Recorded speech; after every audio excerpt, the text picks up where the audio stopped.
New footage has come out.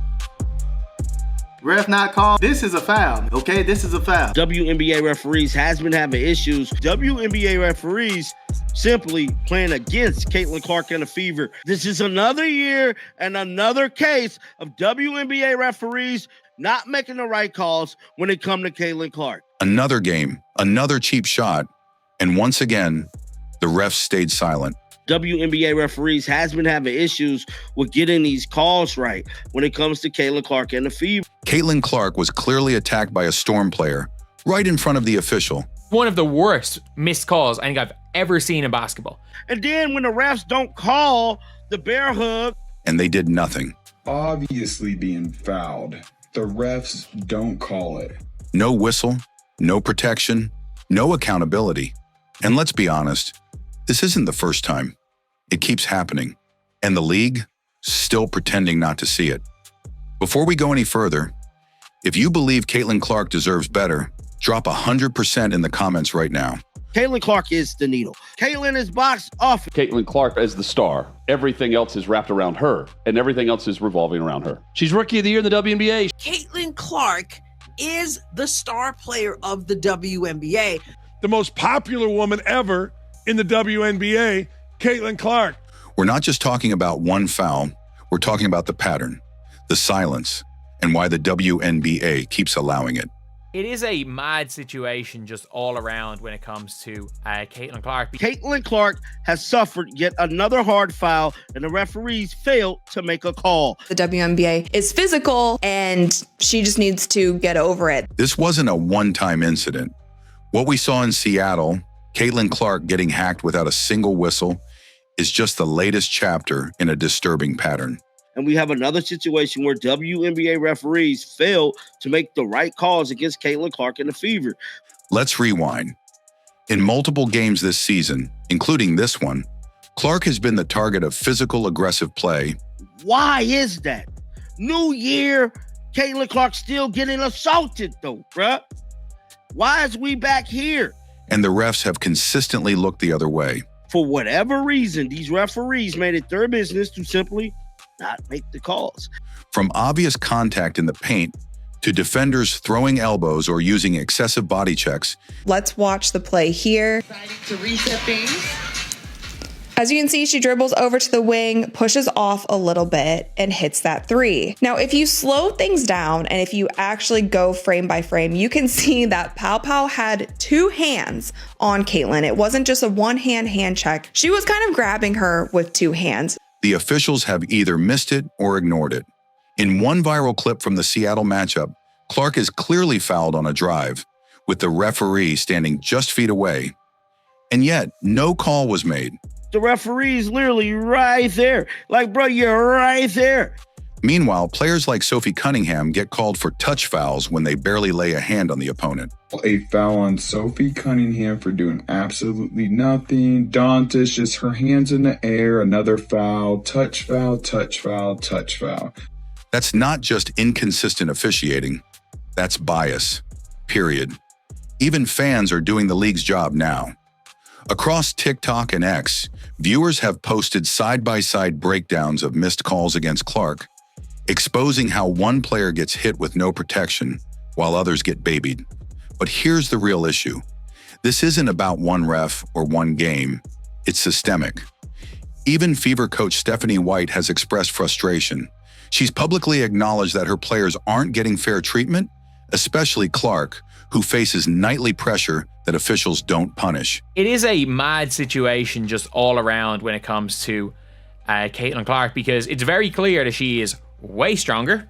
Caitlin has always been an underrated athlete. She's the fastest player in the league to me with the ball in her hands, and she was the best guard finishing around the rim last year. She shot a bunch of it, and it's been the whole preseason where it looks to me like on her deepest shots, she is just getting them off like they're nothing, like they're routine, because nobody else is shooting from this distance regularly, and she's doing it with a flick of the wrist.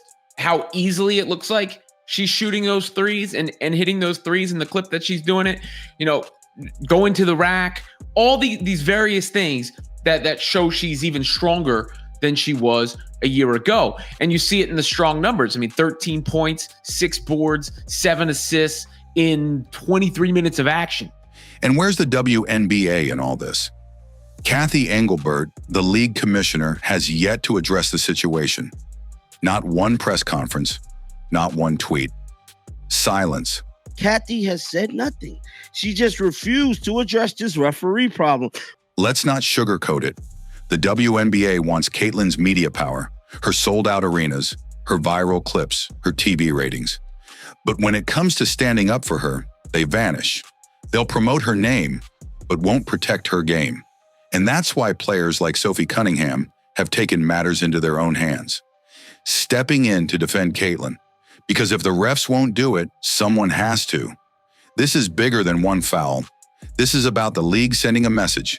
And right now, that message is, we'll take everything from Caitlin Clark, but we won't stand with her when it counts. No doubt, the Indiana Fever are dominating the WNBA ratings. Let's talk about the game itself. The one that sparked this outrage. Indiana Fever versus Seattle Storm. Final score? Fever win. But the story isn't in the scoreboard. It's in how the game was played. And more importantly, how it was refereed. From the very first quarter, Caitlin Clark was under fire. She was harassed off ball, grabbed on screens, shoved on drives, and not a single ref stepped in. In one early sequence, she was clearly fouled on a layup attempt. The defender's arm made contact across her midsection. The ref? Right there. Eyes on the play. Caitlin Clark. Caitlin Clark has suffered yet another hard foul, and the referees failed to make a call.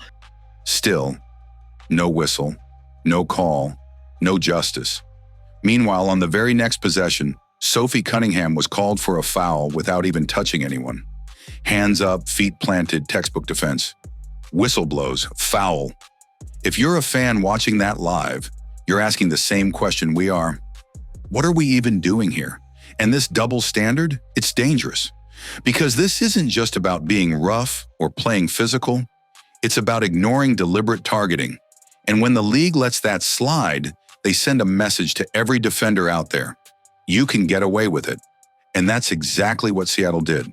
But here's where Caitlin Clark reminds everyone why she's different. Despite taking hits, Caitlin Clark is definitely still in a shooting slump. She attempted 6 3-pointers, made none of them. She went 3 for 13 all night. Despite the non-calls, despite being attacked and ignored, she didn't fold. She led. Statistically, this was not one of her best scoring nights. Let's call it what it was. 6.0 for 6 from 3-8 turnovers. This is the first time in her career Caitlin Clark recorded more turnovers than points, bro. She had more turnovers than points for the first time in her whole basketball career. By traditional standards, that's a rough night for any player. But look deeper, because this is where Caitlin Clark's value goes beyond the box score. Her impact on the court was still extremely high. She still logged 9 assists, 3 steals, 2 rebounds. She did also have 9 assists, 3 steals, and 2 rebounds. And more importantly, she orchestrated the offense, created spacing, and facilitated ball movement. She was pulling gravity, getting a lot of her teammates open, getting them assists. That directly led to the Fever's 94-86 win. How? By pulling defenders, manipulating the floor, and keeping her composure when others would have lost it. Even opposing players like Erica Wheeler, who used to play for Indiana, were seen checking on her after hard contact. Lexi Hull recorded her first double-double of her entire career. Because even they recognize what she's being put through. That's respect, something the refs clearly don't offer her. And then there's Aaliyah Boston, who dropped a career high. Aaliyah Boston put on a masterclass, hitting a career high 31 points, 8 rebounds, 3 assists, 2 steals, and she shot 72%. 31 points and 8 rebounds. She had 31 points, 8 rebounds, shooting 72% from the field. Feeding off the space and rhythm that Clark helped generate, even if her shots weren't falling. Indiana Fever fans, they feel what's going on. They are so invested in this team. And I don't think a lot of people thought that the Fever could pull it off. The same goes for Kelsey Mitchell, who poured in 26 points. If it wasn't for Leah Boston and Kelsey Mitchell, this could have been the third straight loss. And Lexi Hull, who recorded her first career double-double. None of this happens without Caitlin Clark running the floor. She didn't score, but she elevated. She didn't get the calls, but she got the W. 8 of them being Caitlin Clark's, which normally, isn't a big deal, but she did have more turnovers than points. She didn't get protected, but she protected the team. This is the part the critics and silent officials don't understand. Caitlin's impact isn't just in her logo threes or highlight passes. It's in how she carries the pressure, how she endures the targeting, and how she still makes her team better, even when the system refuses to support her. So while the refs swallowed their whistles, while the league looked the other way, while Caitlin Clark was getting bounced around like she was invisible, she still stood tall, still ran the game, and still walked out with the win. Caitlin Clark effect seems to be crazier than year one. I love watching her score and just everything about her. They went the extra mile just to watch her play here. This is great news for women's basketball, period. Caitlin Clark is the GOAT. She signed my jersey. So happy, I'm crying. I'm so happy. This is the best day ever. Let's get brutally honest. Caitlin Clark is the reason the WNBA is having a moment right now. Not one of the reasons, the reason. Before she entered the league, the WNBA was struggling for consistent viewership. Games averaging 300,000 viewers were considered a success. Now, we're talking about primetime level numbers because of one player. Just look at the data. Indiana Fever games are breaking records. One matchup peaked at 2.2 million live viewers and averaged 1.7 million, making it the third most watched regular season game in WNBA history. And it averaged 1.7 million views. It peaked at 2.2 million views. ESPN's WNBA coverage is up 14%. ABC viewership is up a staggering 76%. WNBA on ESPN regular season averaged 33% more than last year, and it was up 2025 NBA coverage across ESPN of 14% from last year. A victory, bro. ESPN made a bag on this one. And nearly every top-rated broadcast this season has one thing in common. Caitlin Clark is playing. Now, this ain't because they played the Las Vegas Aces. No, this because Caitlin Clark was expected to ball out. You think that's a coincidence? That's the Caitlin Clark effect, and it's real.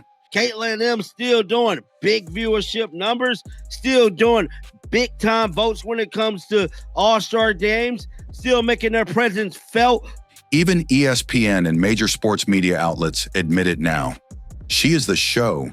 She's the storyline. I don't care about the score.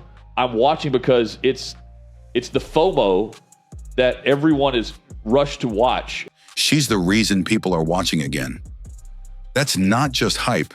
That's economics. Everywhere the Fever go, ticket prices spike, merch sells out, ratings explode, and still, the league won't protect her.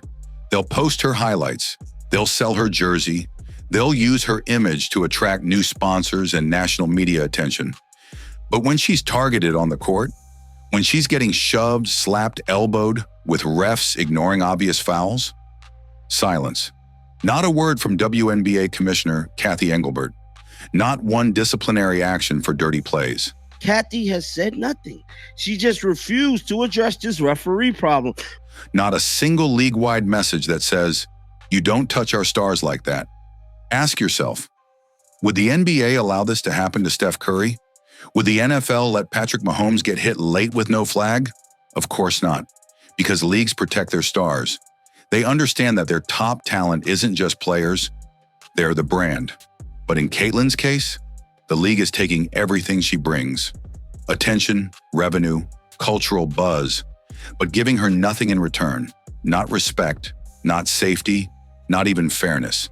And while some players, like Sophie Cunningham, are being praised for defending her, let's be honest, many others are jealous, dismissive, or openly hostile, throwing cheap shots because they know the refs won't stop them.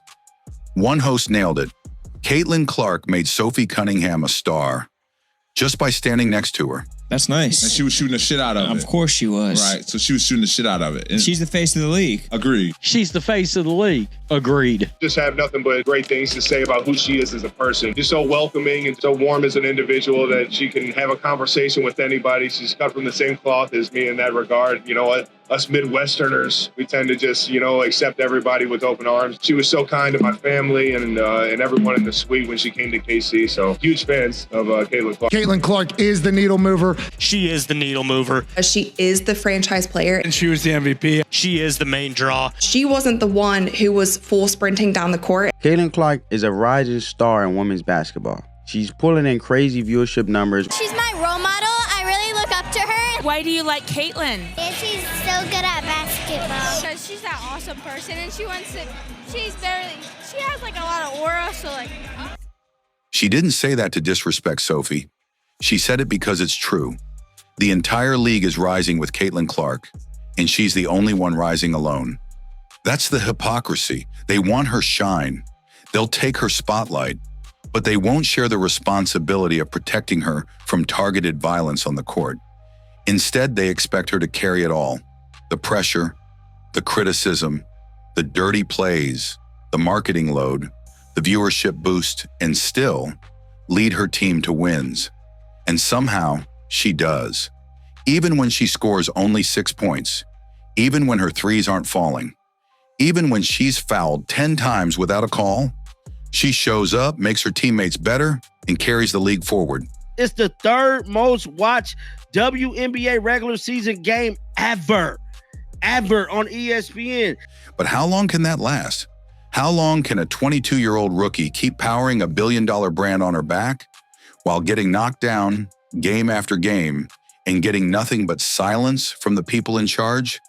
That's not just unsustainable, that's unfair, and it's unacceptable. Caitlin Clark is the WNBA's present and future. She's already delivered everything they could ask for. Now it's time the league, the refs, the leadership, the coaches, deliver something back. Start by blowing the whistle. 2.2 million views, man. Peaked at, average 1.7 million viewership. Ain't no team in the W still doing this, bro. Nobody's doing the numbers the Fever is doing.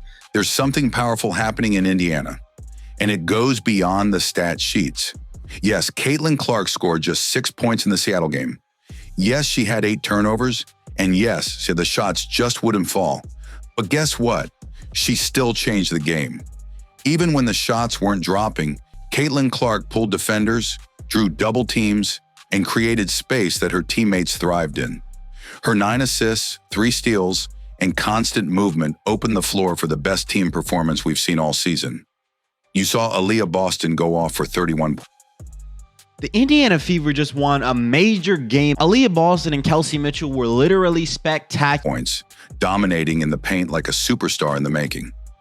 You saw Kelsey Mitchell return to peak form with 26 points. Then Kelsey Pistol Mitchell was cooking. Kelsey Pistol Mitchell was cooking with fish grease. 8 of 14, 26 points. She shot 5 of 7 from 3, 5 of 5 from the free throw line. Kelsey Mitchell does. She brings it up the court, stops on a dime, shoots his 3-point jump shot. 4 rebounds, 4 assists, full control. And for the first time in her career, Lexi Hull dropped a double-double. That's not random. That's what leadership looks like, even when it's quiet. Clark wasn't scoring, but she was facilitating, commanding, reading the floor like a veteran. Even Erica Wheeler, now playing for Seattle, was seen checking in on Clark after a tough fall. That's respect, and it speaks volumes about the impact she has, even on opponents. And let's not ignore the intangible. Caitlin didn't just help win the game, she helped the Fever find belief. For the first time in weeks, the team looked confident even when Clark was off the floor. And that's a breakthrough, because her leadership is contagious. Her standards elevate the room. Sure, she's in a shooting slump. Sure, it was an off night. But if this is Caitlin Clark on a bad night, leading an underdog team to a statement win, imagine what happens when those shots start falling again. Even in her quietest game, she changed everything. She's the GOAT. She's going to show why the world is wanting to watch her play. So let's call it what it is. Caitlin Clark is being targeted. The referees are staying silent, and the league is letting it happen. Game after game, she takes the hits. She absorbs the cheap fouls, the hostile energy, and the pressure of carrying an entire league on her shoulders, without the basic protection every elite player deserves. And still, she shows up. She leads. She changes the game. She's not just playing basketball, she's shifting culture, filling arenas, spiking ratings, making the WNBA the conversation in sports right now. But if the league truly wants to grow, if they want to honor this moment and build something that lasts, then they need to do more than profit off Caitlin Clark.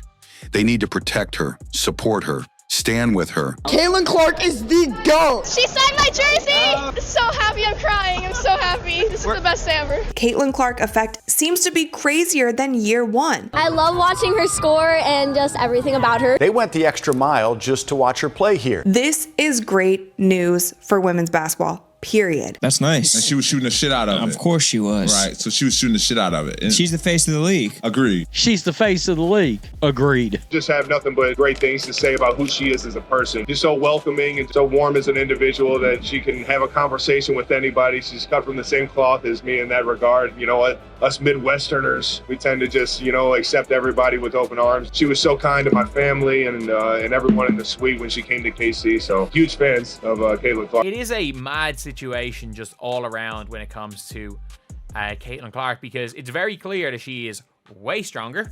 Because the fans see everything. We saw the foul. We saw the refs stay silent. We saw the league do nothing.